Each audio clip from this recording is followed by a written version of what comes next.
바다가 어둠을 여는 줄로 너는 알았지? 바다가 빛을 켜는 줄로 알고 있었지? 여러분의 전북대학교 방송국입니다. UBS. 전대인 여러분 안녕하십니까? 이은정입니다. 제가 있는 이곳은 전북대학교 방송이 만들어지는 녹음실인데요. 방송국은 열심히 방송을 만들지만 정작 학우들은 관심이 없습니다. 과연 여러분들은 전북대학교 방송국에 대해 얼마나 알고 계신가요? 전북대학교 방송국에서 어떤 방송을 하고 계신지 알고 계신가요? 아니요, 잘 모르는데요. 그냥 점심에 잠깐 틀어주는 거? 라디오 이런 거 하지 않나요? 어떤 방송을 하는지 잘 모르고 있어요. 가장 근본적인 원인은 대학 언론의 축소입니다. 7, 80년대에는 민주화를 위한 대학생들의 학생운동이 활발하던 시기였습니다. 특히 총학생회 폐지와 언론 탄압으로 대학 언론이 가장 힘든 시기였지만 가장 부흥했던 시기였습니다.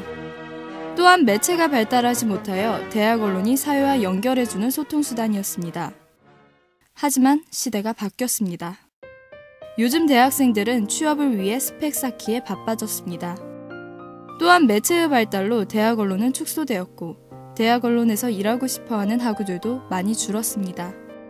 전북대학교 방송국도 11명의 적은 인원으로 어려움을 겪고 있습니다. 예산 감소도 대학 언론의 축소를 재촉했습니다. 재무과에 연락해보니 등록금 인하로 인해 언론사에 투입되는 예산이 조금씩 감소하고 있다는 답변을 들을 수 있었습니다.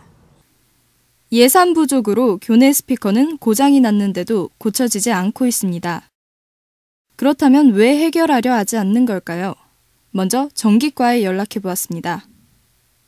그건 옛날부터 그 방송국 자체에서 관리를 해왔어요. 그 부분들이 지금 그렇게 유지가 되어 온 거고요.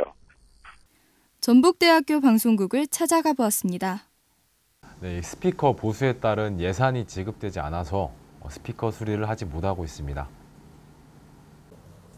방송국이 활성화되지 않는 이유가 방송국의 노력 부족에는 있지는 않을까?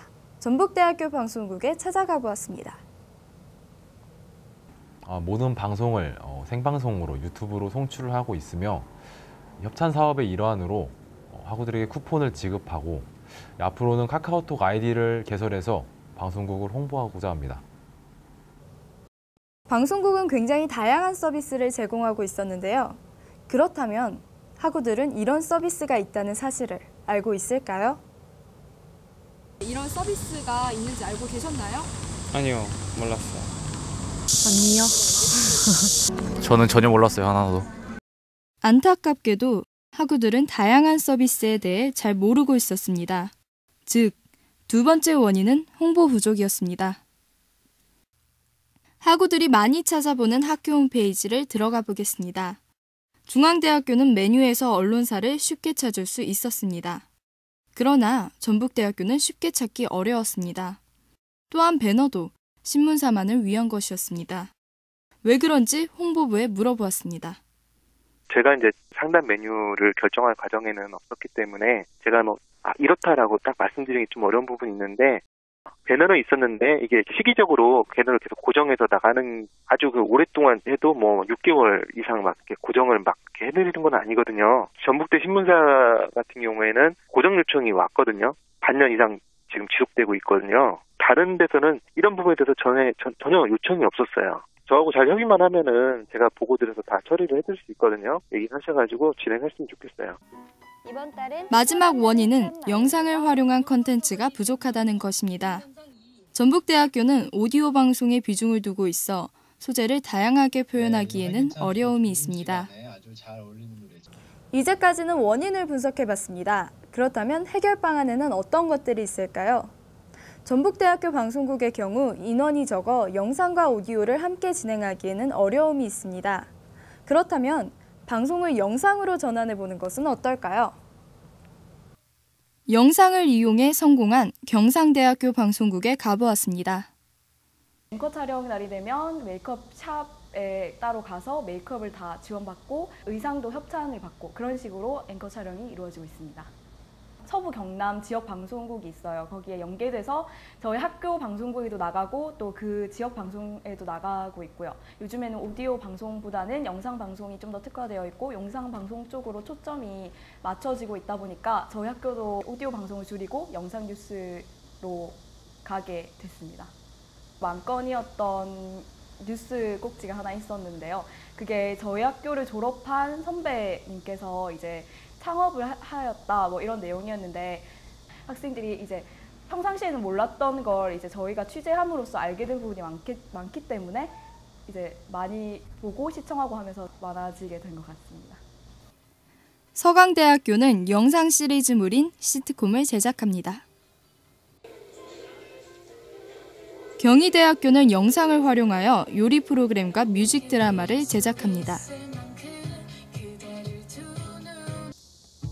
연세대학교는 교양에 예능을 더하여 재미를 더했습니다. 연세대학교 방송국과 전화 인터뷰를 해보겠습니다.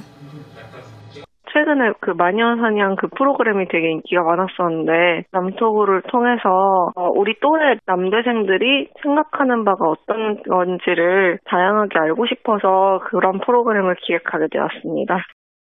처음 시도해보는 장르여서 신선했다는 얘기가 많았고 출연진이 자신의 친구 혹은 뭐 선배, 동기 뭐 이런 식으로 될 수밖에 없는 형태라서 그런지 지인들이 많이 찾아보는 편인 것 같아요. 방송국에서 이런 것도 만드네라는 것도 알려주기에는 되게 좋은 대안이었던 것 같아요.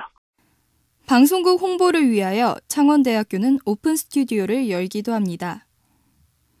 수습국원 모집을 위해서 열게 됐는데요. 대학 방송국의 존재를 모르는 학생들이 정말 많습니다. 오픈 스튜디오만큼 이렇게 학생들에게 대학 방송국의 존재를 알릴 수 있는 좋은 기회는 없다고 생각해서 오픈 스튜디오는 이제 약 5일 동안 진행되는데요. 직접 스튜디오로 와서 귀로만 듣던 방송을 눈으로 직접 보면서 체험할 수 있는 그걸 오픈 스튜디오라고 합니다. 제가 그 당시에 국원이 아니었기 때문에 그 현장 상황에 대해서만 느낌을 말씀드릴 수 있을 것 같아요. 어떤 상황이었는지는 귀로만 듣던 라디오가 직접 눈앞에서 펼쳐지고 있었죠. 그러니까 천막이 쳐지고 스피커를 놔두고 MC를 보는 사람들이 있었고 그렇게 직접 그게 학생회관 앞에서 했던 오픈 스튜디오입니다. 안 하는 것보다도 이렇게 함으로 해서 좀 더 친근감 있게 다가가고 이런 식으로 많이 소통을 하면서 뭐 어느 정도 발전은 있었다고 생각합니다. 예. 전북대학 시설물들을 활용해도 충분한 홍보 효과를 얻을 수 있습니다. 학교 전광판과 중앙도서관 TV, 그리고 단대별 게시판을 이용하여 방송국을 광고해보는 것은 어떨까요? 마지막으로 대학생들의 무관심한 태도 개선도 필요합니다. 대학생들은 어떤 태도를 가져야 하는지 도서관 논문 자료에서 찾을 수 있었습니다. 한국의 대학 언론이라는 논문을 살펴보겠습니다. 학생들이 대학 언론의 돈줄인 만큼 이제는 그 주인 노릇을 톡톡히 해야 한다. 자기과나 동아리의 소식 등이 왜 소개되지 않는지 감시해야 하고 광고비의 내용 및 용도를 비롯하여 대학 언론 조직의 예결산도 감시해야 하고 이념적 편향 못지않게 지나친 흥미 위주의 편집 요구는 자제해야 할 것이다. 이제까지 전북대학교 방송국 활성화 방안에 대해 알아봤습니다. 방송국이 더욱 활성화되기 위해서는 전대인 모두의 노력이 필요합니다.